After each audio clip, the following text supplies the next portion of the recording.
अस्सलामुअलैकुम व रहमतुल्लाहि व बरकातुहू। मैं आपका अल्ताफ शेख। आज हम सुनेंगे एक ऐसी महान हस्ती की कहानी जो पूरी इंसानियत की पहली औरत, पहली माँ और हजरत आदम अलैहिस्सलाम की जोड़ीदार थी, और वो है हजरत हव्वा रज़ी अल्लाहु अन्हा। उनकी जिंदगी हमें सब्र, मोहब्बत और तौबा का असली मतलब सिखाती है। आइए चलते हैं उस सफर पर जहां से इंसानियत की शुरुआत हुई। अल्लाह ताला की ज़ात कितनी अजीम है कि उसने पूरी इंसानियत की शुरुआत फरिश्तों और नूर से नहीं बल्कि मिट्टी से की। सबसे पहले अल्लाह ने हजरत आदम अलैहिस्सलाम को पैदा किया, उन्हें जन्नत में बसाया गया। लेकिन आदम अलैहिस्सलाम जन्नत में अकेले थे, उनके दिल में तन्हाई थी। अल्लाह जो अपने बंदों पर रहमत फरमाता है, उसने आदम अलैहिस्सलाम की पसली से एक औरत को पैदा किया। वो औरत थी हजरत हव्वा रज़ी अल्लाहु अन्हा। जैसे ही हव्वा अलैहिस्सलाम पैदा हुई, आदम अलैहिस्सलाम का दिल खुशी से भर गया। अब वो अकेले नहीं थे। अल्लाह ने उन्हें उनका जोड़ीदार, उनका सुकून, उनकी हमसफर दे दी।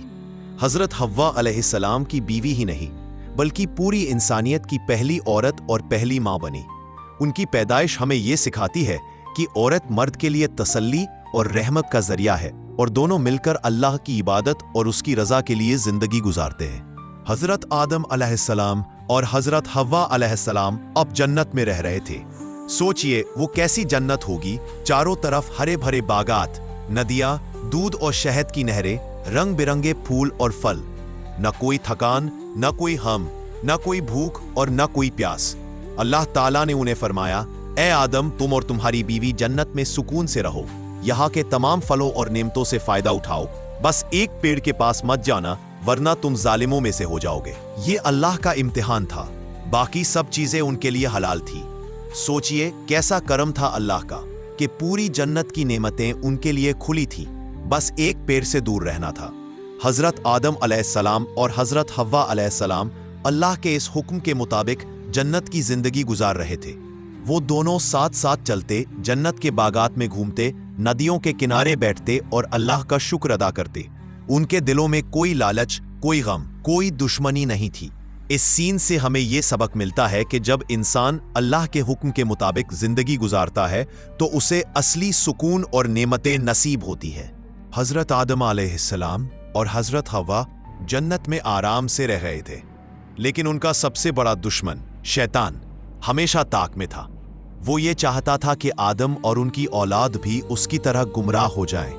शैतान बार बार उनके दिलों में वसवसा डालता, अगर तुम इस पेड़ का फल खा लोगे तो हमेशा जन्नत में रहोगे, तुम्हें कभी मौत नहीं आएगी और तुम फरिश्तों जैसे बन जाओगे। आखिरकार शैतान की चाल कामयाब हो गई। हजरत आदम अलैहिस्सलाम और हजरत हव्वा ने उस पेड़ का फल खा लिया जो अल्लाह ने मना किया था। जैसे ही उन्होंने फल खाया, उनके जिस्म से जन्नती कपड़े उतर गए। दोनों बहुत शर्मिंदा हो गए और पेड़ों के पत्तों से अपने जिस्म को ढकने लगे। उनके दिल भारी हो गए और आंखों से आंसू निकल पड़े। ये इंसान की पहली गलती थी, और ये सबक था कि शैतान हमेशा इंसान को धोखे से अल्लाह के हुक्म से दूर करता है। असल हिदायत सिर्फ अल्लाह की बात मानने में है, ना कि शैतान के बहकावे में। हजरत आदम अलैहिस्सलाम और हजरत हव्वा जन्नत में आराम से रह रहे थे, लेकिन उनका सबसे बड़ा दुश्मन शैतान हमेशा ताक में था। वो ये चाहता था कि आदम और उनकी औलाद भी उसकी तरह गुमराह हो जाएं। शैतान बार बार उनके दिलों में वसवसा डालता, अगर तुम इस पेड़ का फल खा लोगे तो हमेशा जन्नत में रहोगे, तुम्हें कभी मौत नहीं आएगी और तुम फरिश्तों जैसे बन जाओगे। आखिरकार शैतान की चाल कामयाब हो गई। हजरत आदम अलैहिस्सलाम और हजरत हव्वा ने उस पेड़ का फल खा लिया जो अल्लाह ने मना किया था। जैसे ही उन्होंने फल खाया, उनके जिस्म से जन्नती कपड़े उतर गए। दोनों बहुत शर्मिंदा हो गए और पेड़ों के पत्तों से अपने जिस्म को ढकने लगे। उनके दिल भारी हो गए और आंखों से आंसू निकल पड़े। ये इंसान की पहली गलती थी, और ये सबक था कि शैतान हमेशा इंसान को धोखे से अल्लाह के हुक्म से दूर करता है। असल हिदायत सिर्फ अल्लाह की बात मानने में है, ना कि शैतान के बहकावे में। जब हजरत आदम अलैहिस्सलाम और हजरत हव्वा रज़ी अल्लाहु अन्हा ने अल्लाह का हुक्म तोड़ा तो दोनों के दिल बहुत भारी हो गए। उन्हें अपनी गलती का एहसास हुआ और उन्होंने रो रो कर अल्लाह ताला से माफी मांगना शुरू किया। अगर तू हमें माफ न करेगा और रहमत न फरमाएगा तो हम जरूर नुकसान उठाने वालों में से हो जाएंगे।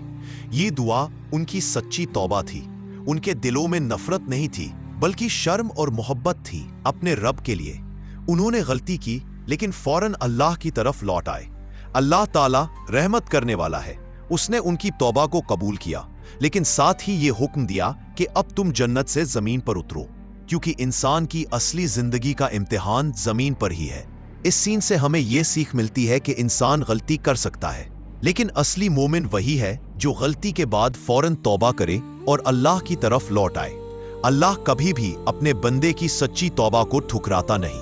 अल्लाह ताला ने हजरत आदम अलैहिस्सलाम और हजरत हव्वा की तौबा तो कबूल कर ली, लेकिन यह फैसला भी किया कि अब इंसान की असली जिंदगी और असली इम्तिहान जन्नत में नहीं बल्कि जमीन पर होगा। फरिश्तों को हुक्म दिया गया, आदम और उनकी बीवी को जन्नत से उतार दो।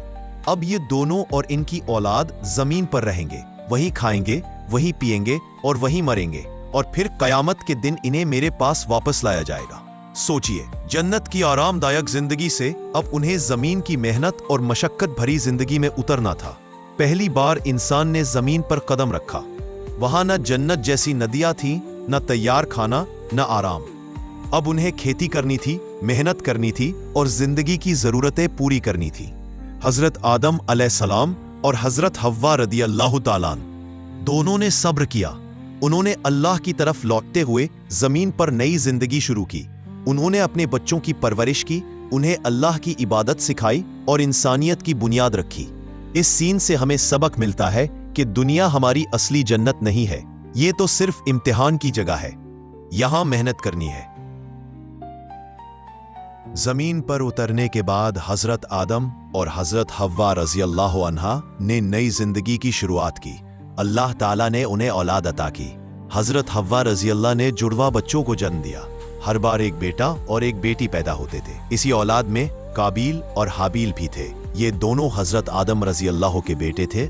हाबील नेक और अल्लाह के आज्ञाकारी थे, जबकि काबिल जिद्दी और नाफरमान। जब दोनों जवान हुए तो अल्लाह ने हजरत आदम रज़ियल्लाहु से को हुक्म दिया कि बेटों की शादी बेटियों से इस तरह हो कि हर भाई की शादी दूसरे भाई की जुड़वा बहन से हो।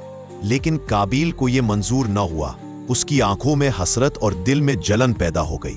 ये था इंसानियत का पहला इम्तिहान। हजरत हव्वा रज़ियल्लाहा ने अपनी औलाद को समझाया कि अल्लाह के हुक्म में ही भलाई है, लेकिन काबिल की नफरत और हठ ने आने वाली मुसीबत की बुनियाद रख दी। इस सीन से हमें सबक मिलता है कि इंसान के असली दुश्मन उसके अपने गलत जज्बात, हसरत, जलन और नाफरमानी है। अगर इंसान इनसे बच जाए तो वह अल्लाह की राह पर रह सकता है। हजरत आदम दोनों बेटों हाबील और काबिल से कहा, तुम दोनों अल्लाह की राह में कुर्बानी पेश करो। जिसकी कुर्बानी अल्लाह कबूल करेगा वही सही होगा। हाबील ने अपने सबसे अच्छे जानवर को कुर्बानी के लिए चुना। उसका दिल पाक और नीयत साफ थी। वहीं काबिल ने बुरे और बेकार अनाज की कुर्बानी पेश की। उसका दिल जलन और नाफरमानी से भरा हुआ था। अल्लाह ताला ने हाबील की कुर्बानी को कबूल किया और काबिल की कुर्बानी ठुकरा दी। ये देखकर काबिल के दिल में आग लग गई। उसने अपने भाई से कहा, मैं तुझे कत्ल कर दूंगा। हाबील ने जवाब दिया, भाई, अगर तू मुझे कत्ल करने के लिए हाथ बढ़ाएगा तो भी मैं तुझ पर हाथ नहीं उठाऊंगा, क्योंकि मैं अल्लाह से डरता हूं जो सारे जहान का परवरदिगार है। अगर तू मुझे कत्ल करेगा तो तू अपने गुनाह के साथ मेरा गुनाह भी उठाएगा और जहन्नम का हकदार बनेगा। लेकिन काबिल का दिल हठ और जलन से भरा हुआ था। उसने अपने ही भाई हाबील को कत्ल कर दिया। यह दुनिया का पहला कत्ल था। काबिल ने जब भाई की लाश देखी तो परेशान हो गया कि अब इसे कहां छुपाए। तभी अल्लाह ने एक हजरत आदम और हजरत हव्वा के अपने बेटे हाबील की मौत पर सब्र किया और औलाद को समझाया कि यह दुनिया सिर्फ इम्तिहान है। काबिल ने जलन और गुस्से में भाई को कत्ल किया और यही दुनिया का पहला खून था। अल्लाह ने हमें सिखाया कि जलन और नाफरमानी इंसान को तबाह कर देती है, जबकि नेक नियत और सब्र इंसान को जन्नत का हकदार बनाते हैं। हजरत हव्वा हमें याद दिलाती है कि माँ का किरदार इंसानियत की असल तालीम गाह है। आओ हम सबक लें और अपनी जिंदगी अल्लाह की रजा के मुताबिक गुजारें। दोस्तों, हजरत आदम अलैहिस्सलाम और हजरत हव्वा अलैहिस्सलाम की कहानी हमें बहुत बड़े सबक देती है। उन्होंने हमें दिखाया कि शैतान इंसान को किस तरह बहकाता है और जलन इंसान को भाई का कातिल बना देती है, लेकिन सब्र, तौबा और अल्लाह पर भरोसा इंसान को जन्नत का हकदार बना सकता है। आज हमें भी अपनी जिंदगी में यही देखना है कि कहीं हम गुस्से, जलन और नाफरमानी में तो नहीं जी रहे। अगर हाँ, तो तौबा कर लें और अल्लाह की राह पर लौट आए। आओ हम सब दुआ करें, ए अल्लाह, हमें हजरत आदम अलैहिस्सलाम और हजरत हव्वा अलैहिस्सलाम की सीरत से सबक लेने की तौफीक दे। हमारे दिलों को जलन, गुस्से और नाफरमानी से पाक कर दे और हमें जन्नत का हकदार बना। आमीन।